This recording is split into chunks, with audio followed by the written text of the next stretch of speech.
ഇന്ന് നമുക്കേ നിയോജക വാക്യങ്ങൾ അല്ലെങ്കിൽ ഇമ്പറേറ്റീവ് സെൻറ്റൻസ് എന്താണെന്ന് നോക്കാം. അതിൽ ഇമ്പറേറ്റീവ് സെൻറ്റൻസ് 5 തരത്തിലുണ്ട്.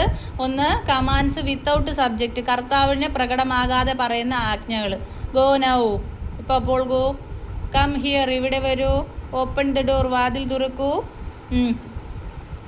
എന്നൊക്കെ പറയാം. പിന്നെ ഈ പറഞ്ഞ 3 കാര്യങ്ങളുടെ കൂടെ മിന്നിൽ പ്ലീസ് എന്ന് ചേർത്തുകൊണ്ട് കുറച്ചുകൂടി സൗമ്യമായിട്ടും സുന്ദരമായിട്ടും പറയാം. പ്ലീസ് ഗോ നൗ, മാന്യമായിട്ട് ദയോടെ മയത്തിൽ പറയാം. ഇവിടെ ആജ്ഞാപിക്കും, ഇപ്പം പോ, നമ്മൾ ദേഷിച്ച് പറയത്തില്ലേ, അങ്ങനെയൊക്കെ പറയുമ്പോൾ ഇങ്ങനെ പറയാം. പക്ഷേ മര്യാദയ്ക്ക് പറയുമ്പം please go now, please come here, please open the door, അതിൽ തുറക്കോ, അങ്ങനെ ചോദിക്കാം. അതുപോലെ ഇതിനെ നെഗറ്റീവ് ആക്കാൻ എന്തോ ചെയ്യണം? Do not touch that. ഡൂൻ്റോടെ ഡു നോട്ട് ടച്ച് ദാറ്റ്, അത് തുടരുത്. ഡു നോട്ടിനെ ചുരുക്കി എഴുതുന്നതാണ് ഡോണ്ട്. ഡോണ്ട് ഗോ നൗ, നീ ഇപ്പോൾ പോകരുത്. നീ എന്ന് പറയുന്നില്ല, കർത്താവ് ആരാണെന്ന് പറയുന്നില്ല, സബ്ജക്റ്റ് പറയാതെ പറയുന്നത് കൊണ്ടാണ് ഇവിടെ സബ്ജക്റ്റ് പ്രകടമാകാത്തത്. അങ്ങനെയുള്ളതാണ് കമാൻഡ്സ് വിത്തൗട്ട് സബ്ജക്റ്റ്. അതിൻ്റെ നെഗറ്റീവ് രൂപത്തിന് ഉദാഹരണമായി പറയുന്നത് don't touch that, don't go now, don't stop it, അത് നിർത്തരുത്. സിറ്റ് ഡൗൺ, ഇരിക്കൂ.